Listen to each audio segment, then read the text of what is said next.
ذی الحجہ کے پہلے 10 دنوں میں اللہ کو سب سے زیادہ کون سا عمل پسند ہے؟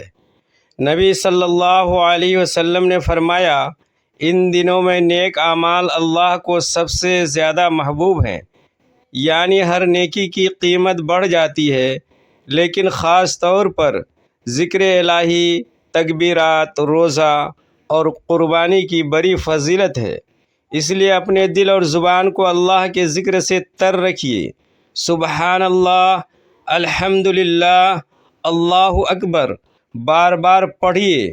یاد رکھیے، جو زبان دنیا کی باتوں میں مصروف رہتی ہے، اگر وہ اللہ کے ذکر میں لگ جائے تو انسان کی قسمت بدل جاتی ہے۔